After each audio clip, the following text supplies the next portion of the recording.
Okay, here I am. Well, I'm here, yes, but hang on one second. I'm not well prepared. I do this every time, and I should know better. But apparently I don't know better. Hang on one sec here. Just have to... There we go. Found the file. So I am ready for my usual sign-off, even though I've done it so many times I should have it memorized by now. I don't. It's me. Anyway, greetings, one and all, and welcome once again to Tom's Hit Parade Live. Once again, episode with absolutely no announcement beforehand, because that's how I roll, yo. And yeah, hope you guys are doing well. As you can see by the thumbnail, crash. It is my playlist video. Finally, after what, a few months of no playlist videos, because I just hadn't had time to do a decent amount of listening, I have this much to talk about. Yes, it's about 30 CDs. This is a CD special, obviously, as opposed to... Sorry, my picture's a little bit lagged. So I just want to make sure everything's okay. As opposed to the usual playlist videos, which are a mixture of LPs, CDs, and tapes. This is, I wanted to concentrate on my CD backlog first. Usually, most of the time, my playlist videos will be a mix of format. But anyway, after I go through my playlist, I have a CD that I received in the mail today. Hopefully it is what I actually ordered and is in the condition that they said it would be. I thought I would open it live here on my channel because it's kind of fun for me. That's one reason why I did my video today. Was going to do it tomorrow, but the CD came today unexpectedly, like 2 or 3 weeks before it was supposed to be here. So yay, U.S. Postal Service for once. And so yeah, do that live here on my live stream after my playlist video. So anyway, yes, playlist, for those of you who don't know, is the video in which I talk about the stuff that I listen to just for fun, and, well, mostly for fun here, is, as I said, in an effort to diminish my crippling backlog of listening. I buy music way too at way too fast a clip, and well, of course, I didn't anticipate having so little time for recreational listening. And at the time I was buying all this stuff. So there you go. It's not my fault. Totally. Anyway, let's go ahead and get stuff going.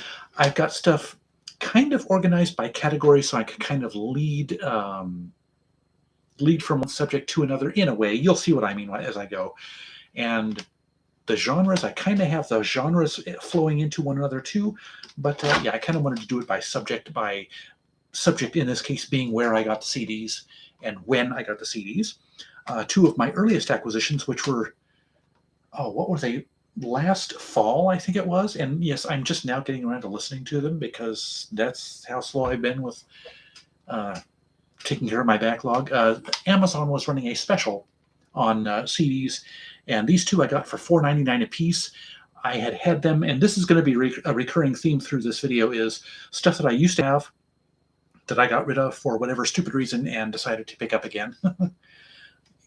I could do a major, huge list of just the CDs that I had owned once before, got rid of, and bought again, because I'm that kind of person. I don't know. I get rid of stuff too quickly with too little thought, and it's something I've been trying to work on. Anyway, these first 2 items here are both from One Direction.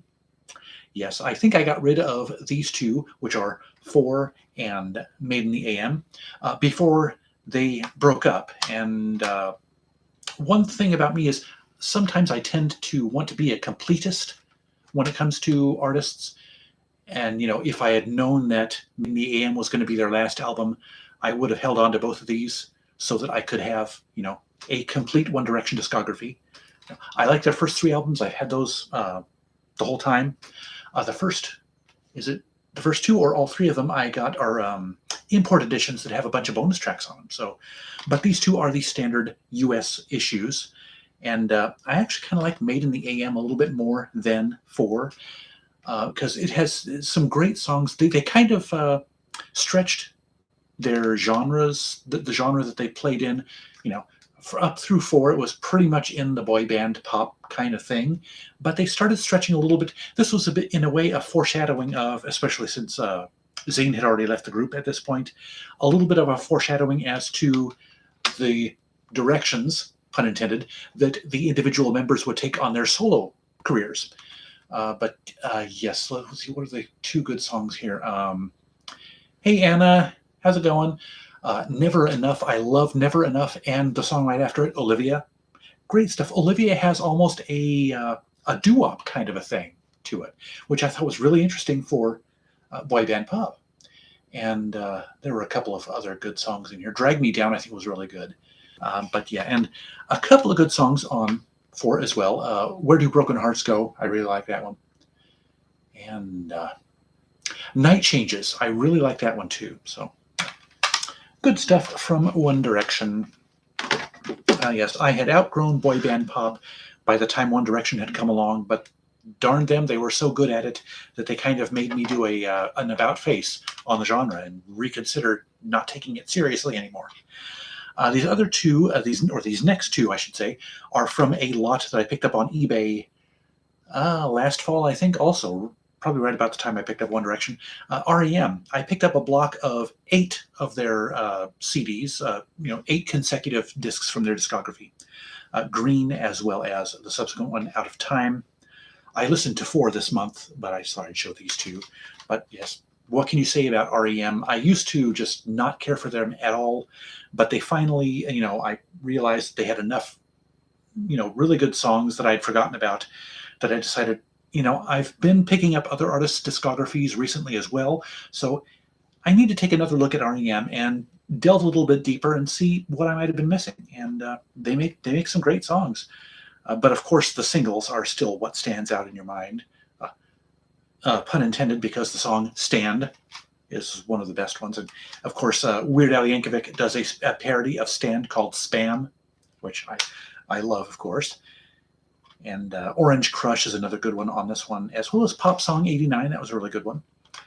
And then on Out of Time, we've got Losing My Religion, Radio Song, Shiny Happy People. 2 of the best albums in their discography, in my opinion. And then these next 2, these are ones that I had not talked about. These are some more recent acquisitions. So I guess you could say I'm not really going in a chronological acquisition thread with these. I'm just kind of doing that at random. Sort of, more or less. This is a Canadian power pop rock group called The Pursuit of Happiness. And this is their first album, Love Junk, and their sophomore album, One-Sided Story. And I decided to pick these up just on a whim. Whenever an artist is Canadian, I kind of, it perks up my ears, makes me pay a little bit more attention to them, because I am a bit of a Canadiophile, I guess you'd say. Being fond of English people and culture is being an Anglophile, so I guess I'm a Canadiophile to an extent. But yeah, very good stuff. Pretty solid power pop. Power pop, for those of you who don't know, is a bit more of a garage rock sound, more crunchy guitars and stuff, but much more hooky melodies, kind of like pop music. That's basically what power pop is, and it's kind of up my alley. Weezer, I guess, in a way, is power pop, even though I guess they're probably more classified technically as indie rock, but you get the picture. Water break, excuse me. Yeah, as I said, Anna, it took me a long time to get into REM, but yeah, they finally clicked, kind of like Bon Jovi and Jamiroquai, and who's the other one? Aerosmith, to an extent, to a lesser degree, Aerosmith. Anyway, these next 2 are also actually The Pursuit of Happiness I picked up at House of Records, and I also picked these up. The 2 Robert Palmer Addictions volumes, Volume 1 and Volume 2, Greatest Hits sets by Robert Palmer. Yeah, and Robert Palmer is, I've had a trend lately of several artists that I gave up the Greatest Hits CDs by in exchange for getting some studio albums. Robert Palmer, I'm not quite there yet. I'm not into him enough to really warrant getting his studio albums, but I decided to get this. I did have a single disc set of his greatest hits, but I decided these were both side by side at House of Records, so I decided, hey, if they're both available, I can pick them up in one fell swoop. Decided to get these and trade that one disc for these 2. Robert Palmer, if you don't know, is an amazing 80s artist, one of the probably lesser known, even though, his name is still out there, still pretty prominent. But Bad Case of Loving You, Doctor Doctor is one of the great ones. Addicted to Love, which, not coincidentally, Weird Al also did a parody of that, Addicted to Spuds. So if you like potatoes, that's a great song, or any potato-related foods. Let's see, what are some of the other ones? Some Guys Have All the Luck, and as well as Some Like It Hot, the single that he did with the Duran Duran spin-off group Power Station. He was the lead vocalist for Power Station. And Every Kind of People, that's a kind of a nice, one of his more breezy songs. Robert Palmer was, more of his singles were kind of in the slightly harder rock vein, but Every Kind of People is a bit more laid back. Simply Irresistible, that was one of his big, more rock hits. And those are all on Volume 1. And on Volume 2, we have Sneakin' Sally Through the Alley. That was a pretty good one. That was one of his earlier hits, I believe. And I Didn't Mean to Turn You On. That was another one. And what's kind of interesting about these is that the chronology of the singles kind of overlaps on these. You would think that Volume 1 would be his earlier, strictly restricted to his earlier stuff, and Volume 2 his later ones, but there's a bit of an overlap. And Man Smart, Woman Smarter, that's a good one. And Every Kind of People, oh, that's on both of these. Why is that on both of these? I don't know. I just noticed that. Anyway, so definitely there is an overlap if the same song is on both CDs. I would hope that it's a remix. I don't know. I'll have to investigate, since I just noticed that here live on my live stream. These next two I picked up. These I picked up in Portland, but they are related in a way to Oklahoma. So I keep thinking that I might have picked these up in Oklahoma, but no. Excuse me. This is a country-ish pop group called The Tractors, and this is their debut self-titled album, as well as their sophomore album, Farmers in a Changing World. And this is an Oklahoma-based group. They came out of Tulsa, or at least they recorded their first album in Tulsa. As you can see here on the back cover, the buildings in the background, that is the Tulsa skyline. So I kind of have an attachment to these guys. And pretty good stuff. It's not as country as you would think it is. It's got a little bit of a pop sensibility to it. But track 1 on their first album is called The Tulsa Shuffle. So there you go. And Baby Likes to Rock It is one of the good songs on here. The Blue Collar Rock, since they're a country-ish band, why not? On their second album, Farmers in a Changing World, they do a cover. I think it's a version of it. It's a modified version of Shortin' and Bread, which is, I think it started out as an African-American folk song from way back in probably the 19th century. So I don't think that's really.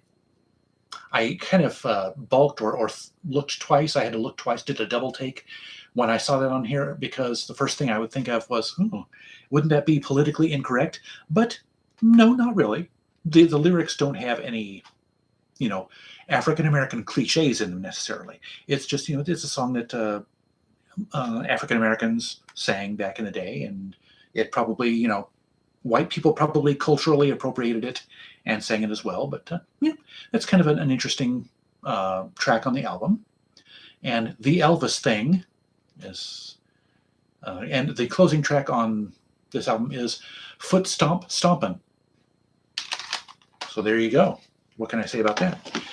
And then moving on into a couple of albums that, speaking of Oklahoma, a couple of albums that I got from my good friend and my little brother, Noah. One of them I actually bought, and the other one he just enclosed as a special gift. The gift is actually Waking Up, the sophomore album by One Republic. And this was one of them that I had long ago, got rid of when I was trying to streamline my CD collection, and I'm kind of thinking that it is a lost cause to try and streamline my CD collection anymore. So, but yeah, this is good, better than I remembered it to be, and it's actually kind of making me wonder if I want to explore One Republic's discography more, because after their third album, Native, was when I kind of fell off of them. I actually got rid of that one too, and as much as I like this one, how much I like this one is any indication, I'll probably be picking up Native again. What can I say? And the other one, the one that I actually bought, is another one that I had once had and got rid of. It is Younger Now by Miley Cyrus. So, and yeah, I picked this one. I decided to reconsider picking this one up because I liked her last one, Plastic Hearts, so much. So, and I'm glad I picked this one back up. I bought it from Noah, and yeah, it's better than I remembered it, as kind of as the case was with One Republic. And then moving on into a few ones that I bought in Oklahoma. Yes, it's taken me this long to listen to most of the CDs from my trip. What's it been, 7, 8 months ago? The Ghostbusters 2 soundtrack. Yes, it is very much R&B, heavy on the R&B stuff from the early 90s, late 80s. Bobby Brown, New Edition. Bobby Brown has 2 or 3 songs on here, but then we also have Oingo Boingo, Elton John, and Glenn Frey. So yeah, and the song Higher and Higher, which was a Jackie Wilson. I don't know if it was a Jackie Wilson original, but Your Love Keeps Lifting Me Higher and Higher. That song plays prominently in the finale of the movie, and there's a version on here by Howard Huntsberry. I'm not sure if that's the version that was in the movie or not, but and Run DMC does a version of Ghostbusters, a kind of a reimagined version of Ray Parker Jr. song. Fun movie, not nearly as good as the first Ghostbusters movie, but fun movie and fun soundtrack. And then these next two I also picked up in Oklahoma. Midnight Oil, their album Diesel and Dust, and their subsequent album Blue Sky Mining. Very good stuff. And some of these songs on these albums invoke a little bit, not a whole lot, but a little bit of indigenous Australian rhythms because it is an Australian band. And the frontman for Midnight Oil, since their rock and roll heyday back in the 80s and 90s, has been a member, or was, or maybe still is, a member of the Australian Parliament, I believe, and a very strong advocate for Indigenous people's rights. So, yay, him.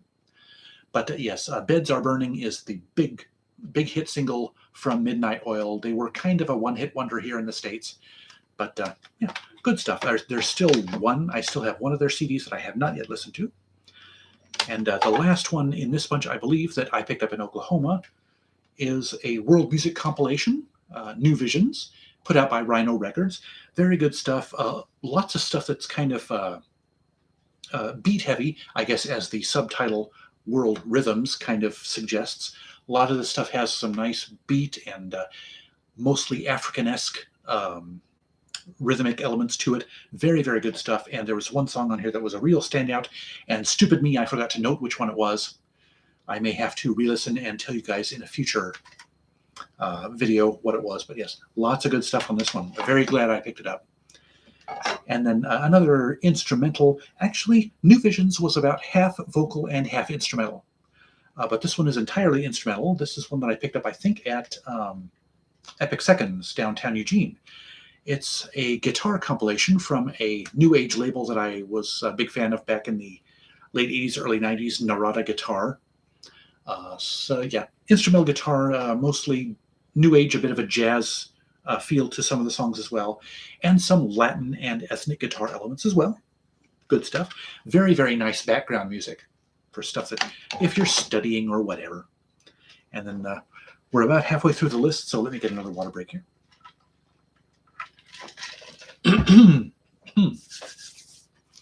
Water is so refreshing. Anyway, now a couple of albums by, or at least involving, a specific artist. This one I picked up at Epic Seconds as well. Yo-Yo Ma, the classical cellist, teaming up with Bobby McFerrin, the vocalist, very talented a cappella vocalist, for an album called Hush. And this is a mix of classical pieces as well as some original compositions by Bobby McFerrin himself. Very, very good stuff. I've got 3 or 4 Bobby McFerrin albums already. And when I saw this one, I was kind of starting to get a little bit into Yo-Yo Ma, thanks to the quartet he was in, the bluegrass, classical bluegrass compilation quartet that he's been in a couple of times on a couple albums. Yes, I'm trying to talk. Anyway, very good album. Yes, it's kind of a classical jazz blend on this album. Very, very good stuff. And while we're on the Yo-Yo Ma train, I picked up the 2-disc Essential Yo-Yo Ma. Good stuff. And yes, there's actually a song on here. I believe it was the Brahms Quartet No. 1 in G minor for piano and strings, Opus 25. That was actually used as a piece of music in an LGBTQ movie from back in the 80s. It was one of the very first LGBTQ movies that ever came out. It's called Parting Glances. Good movie. So when I heard this track, I'm pretty sure it's a different recording than was in. Well, yes, it is, because this recording was done in like 92 or something, and the movie was from 86. So sounds identical though. And of course, hearing that brought back visions of the movie, which I have not watched in a while, so I need to watch it again. But yes, and on the subject of that movie, that was actually one of Steve Buscemi's very first. I think it may have been Steve Buscemi's first film role. He was in a minor role in that movie. So yeah, a good movie, one of the pioneering works of LGBTQ cinema. And then we've got a couple of new age-ish artists of the Japanese persuasion. We have Keiko Matsui, and this we're starting to get into. Actually, I should have put the other one before this, because this one and a few others are from a couple of recent freebie hauls. My binder haul, as well as the other one that I got just a few weeks ago. Keiko Matsui is, and this is a blend of instrumental and vocal things. She is violinist, I believe. I might have that wrong. Yay research before video. Yes, very very nice, pleasant listening stuff. As is the case with Kitaro, and this is his debut album, Astral Voyage. This was in one of my freebie hauls, I believe. Yeah, or no, was it? It might have just been a single, by itself freebie pickup at House of Records off the freebie shelf. But yeah, I know I got it for free. Let's put it that way. But yes, Kitaro is another instrumental new age artist from Japan, and he is actually still composing and recording and performing, I believe. And he's in his 70s, 80s now. He is just chugging along, as shall we say. Now, these next 3 CDs are definitely from freebie hauls recently. I found some good stuff in those freebie hauls. First of all, we have Russell Watson. He is one of those opera crossover artists, operatic pop thing, and he came to my attention by being the guy who sang the theme from Star Trek Enterprise, or Enterprise as it was called in the beginning, Where My Heart Will Take Me, which was originally a Rod Stewart song under a different title, Faith of the Heart. And that song was used in the movie Patch Adams. I'm just a fountain of trivia today, aren't I? Anyway, that is actually Where My Heart Will Take Me is the closing track on this album. But he also does Bohemian Rhapsody, which, in a classical pop version, an opera sort of thing. Not sure that works, but hey, it's on here, so what the heck. And Volare, the classic Italian pop song, is also on here. And what else do we have on here? I just don't know how I got by. There are a few songs here on English. And You Are So Beautiful, the song that Joe Cocker made famous. And what else in here? Somewhere, which I believe was from West Side Story? I can't remember. And let's see what else here. Lionel Richie does a guest appearance on this one, on the song Magic of Love. And I think that's a Lionel Richie composition, if I remember the liner notes correctly. And British singer Lulu appears on here also with a rendition of The Prayer. So, good stuff. I had wanted to try Russell Watson ever since Enterprise. And now is my chance. As I said before, how can you pass up a price like free? You can't. And here is actually an 80s, is this 80s or 90s?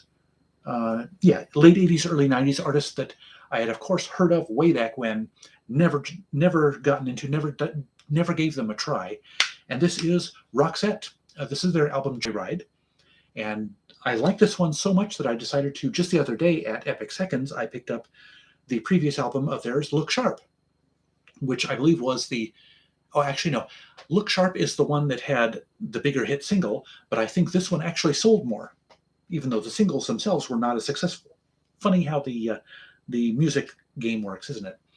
But just some good stuff on here. Actually, enough good songs that I cannot remember which ones were the better ones that there were so many good songs that I can't remember which ones they were, so I could point them out to you. But yeah, if you haven't tried Roxette and you like 80s stuff, the synthwave, new wave kind of stuff, give Roxette a try. And they're very good in my opinion. And then now we're back to the orchestral instrumental stuff, and this was another freebie haul. The film music of John Barry. And being one of the major composers from the James Bond series, this of course has quite a few James Bond themes on it, instrumental renditions of them. But yes, also, let's see, we've got Midnight Cowboy, Born Free, and The Chase, The Ipcris File, and of course some other stuff aside from just the James Bond stuff. Oh, thanks for being here, Anna. Enjoy your soup. Thanks for stopping by and watching. And let's see, what else here? King Rat. That's an interesting movie that I'd never heard of, so maybe I'll have to check that out sometime. And The Knack and How to Get It. So, yes, lots of movies in here that I've never seen or never heard of, but if it's a freebie, why not go ahead and grab it? And then we have another, actually, rearrange these slightly so I can stay on subject as I go. These next two are, again, ones that I had owned back in the day, got rid of because I thought I wasn't into the groups anymore or the artists. And here I do. Here I've bought them again. Not as much as I paid for them the first time. So give me some credit at least. We have Imagine Dragons with their sophomore album, Smoke and Mirrors. Much better than I remember it being. Some good stuff on here. This actually may be their best album. It is in very close competition with their debut album, Night Visions. But yeah, Gold. I Bet My Life is another really good one. And Hopeless Opus, that was okay.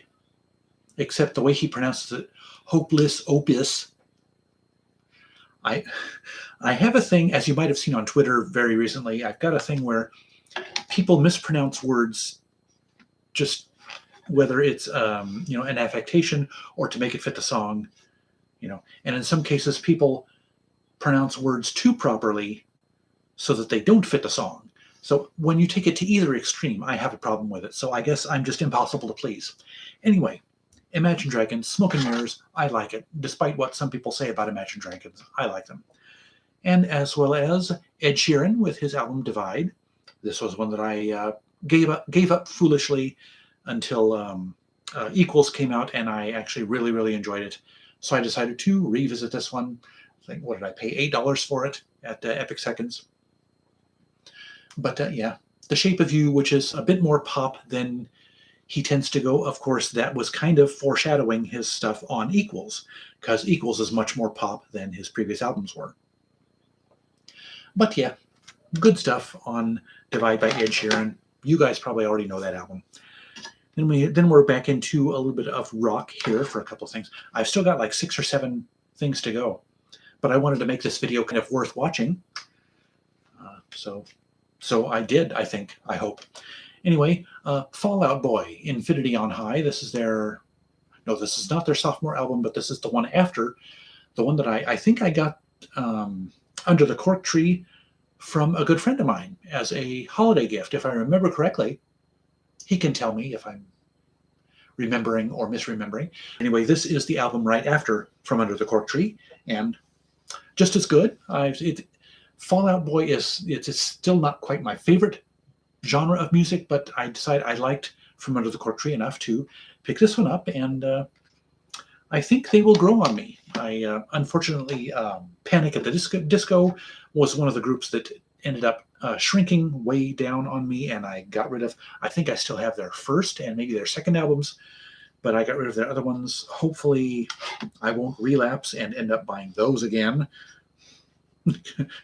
I got to stop at some point, right? I got to draw the line somewhere. And anyway, excuse me.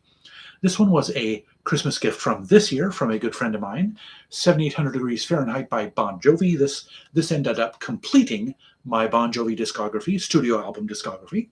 So thanks, Mark. And yes, Not any really memorable songs on this album. This was right before they hit it big with their big hit singles on Slippery When Wet, but still good stuff. Classic, good, solid Bon Jovi. Bon Jovi. Bon Jovi. Anyway, and then we're getting a bit more into the pop-ish dance type kind of stuff. We have this one. Did I pick this one up at Epic Seconds? I think I did. It is no, I picked this up in Portland. Technotronic Pump Up the Jam. This is some great classic dance pop from the 80s, late 80s.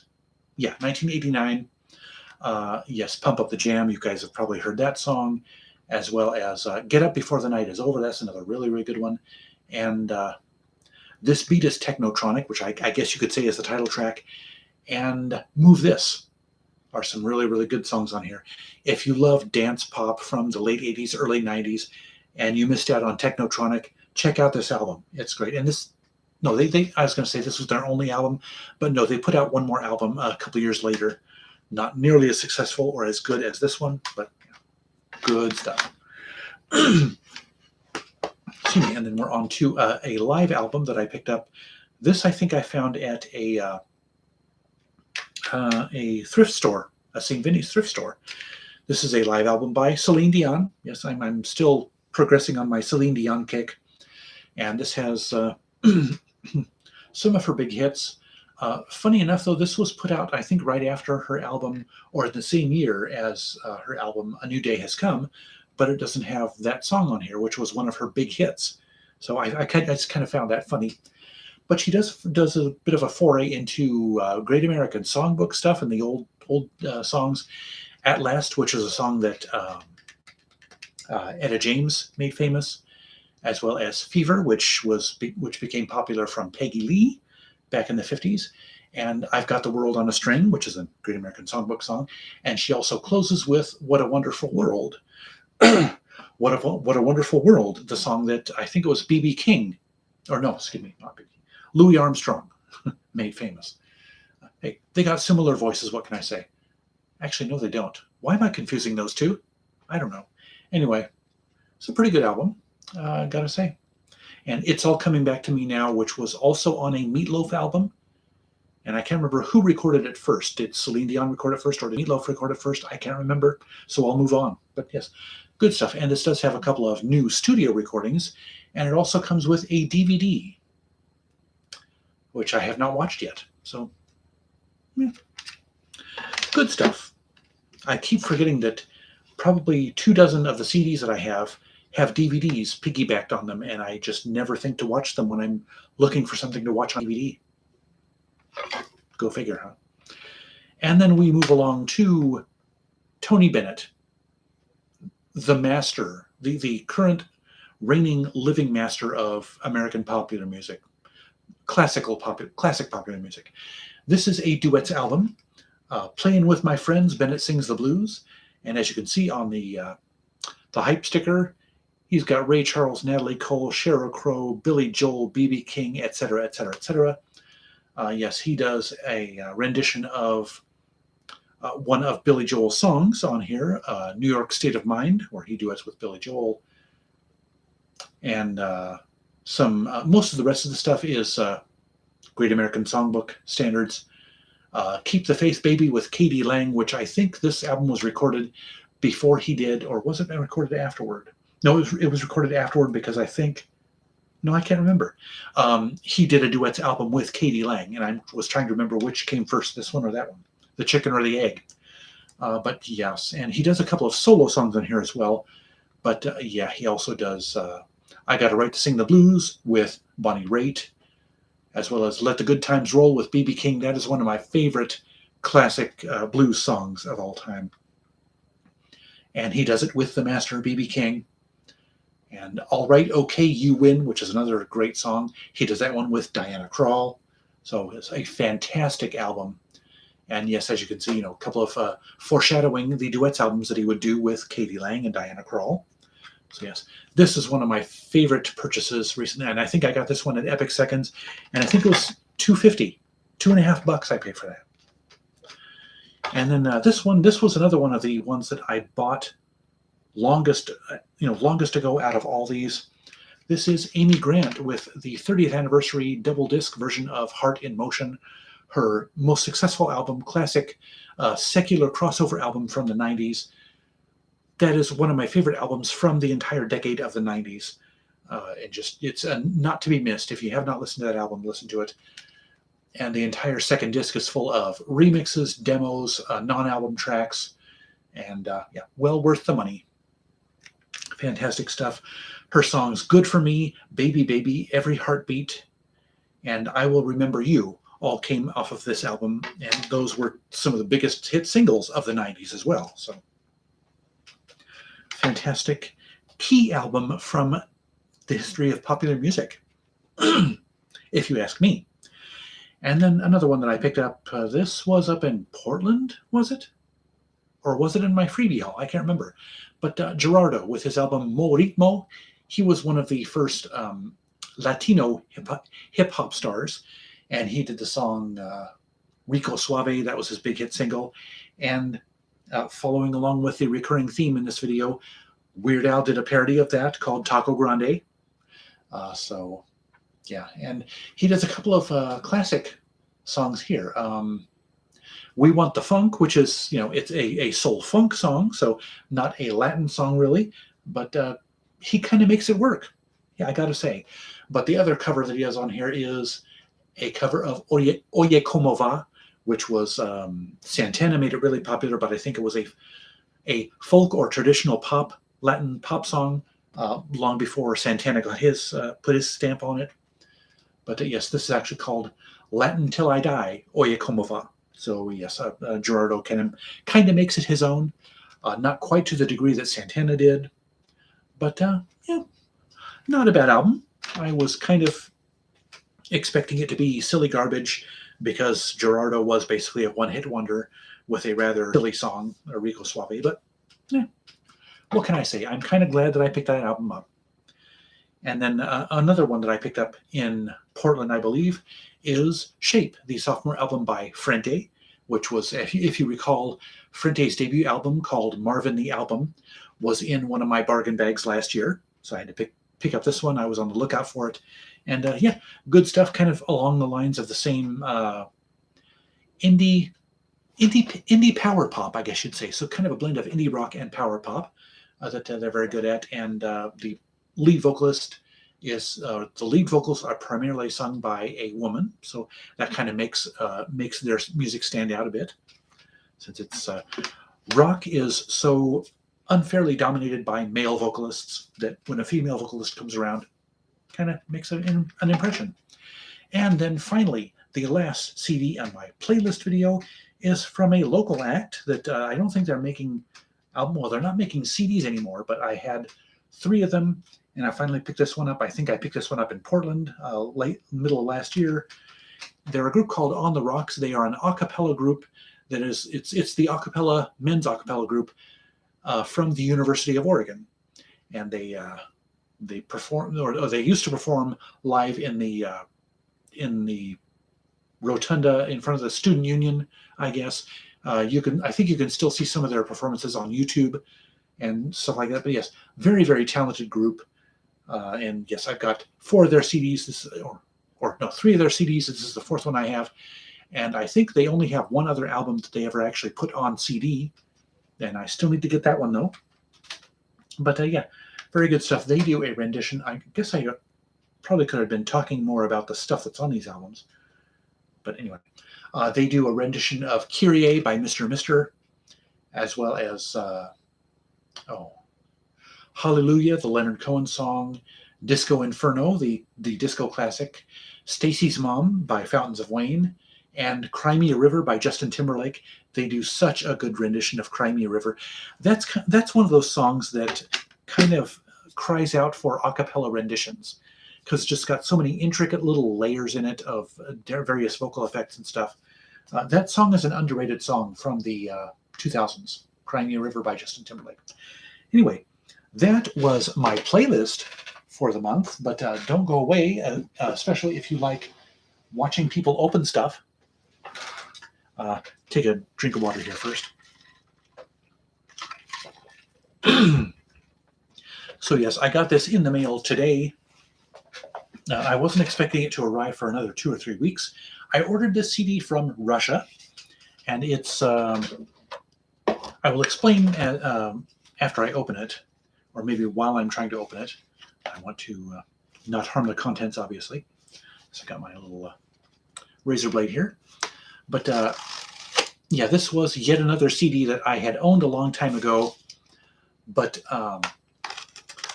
back then I had an unfair prejudice against digipacks.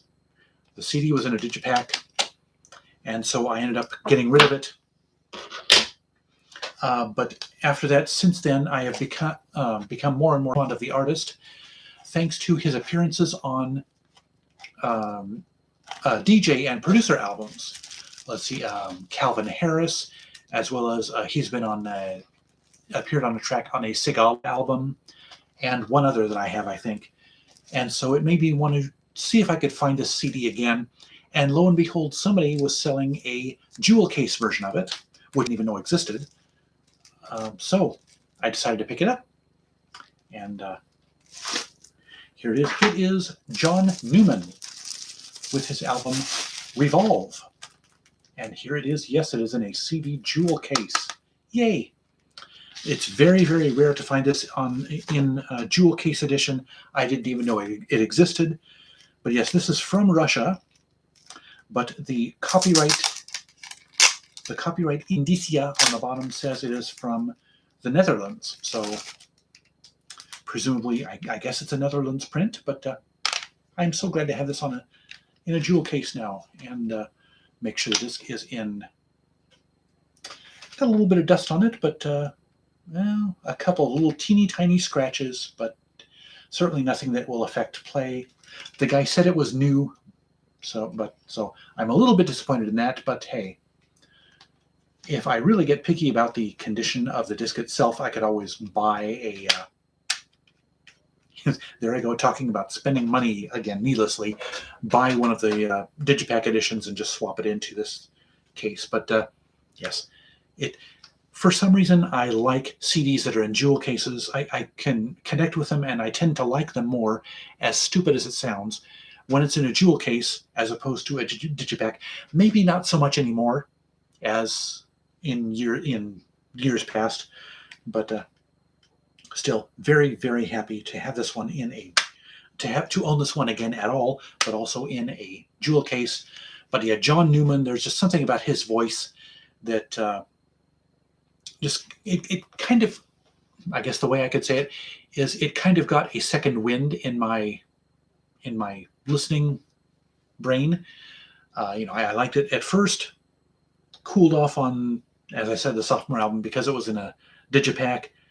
Got rid of it, but and then liked as re-listening to his debut album Tribute, and then re-listening to these songs that he was featured on with guest artists, made me want this album again. So picked it up. Thank goodness I finally found a jewel case edition. I'm a happy camper. What can I say? And who knows, if I clean it with a microfiber cloth, some of the scratches might turn out to be smudges that disappear. So we'll see. Anyway, how's about that for a video? Gosh, I talked about my playlist for over a half an hour. Goodness. Well, I guess that's what happens when you have 30 CDs to talk about. But anyway, I hope you guys enjoyed this video. And I think I will just go ahead and sign off. Yeah, I don't have any viewers right now at the moment live, just because I suck at self-promotion. I said it before and I'll say it again. I gave you guys no advance notice for this video. I need to get better at doing that. Will I? Who knows? The only time will tell. But anyway, that'll do it for my January playlist and my opening my mail. I hope you enjoyed this video. If so, hit that like button and share it with your friends, and give me your thoughts, questions, suggestions, or constructive criticisms in the comment section below. And scroll down to the description for the links to my Twitter and Instagram feeds, and links to my favorite fellow YouTubers who are all worth checking out. Also, don't forget to subscribe to my channel if you haven't yet, and browse my past videos. And be sure to ring that notifications bell so you'll be the first to know each time I drop a new video or go live. Otherwise, thank you so much for watching. I'll see you next weekend. And remember, life's too short To be a music snob,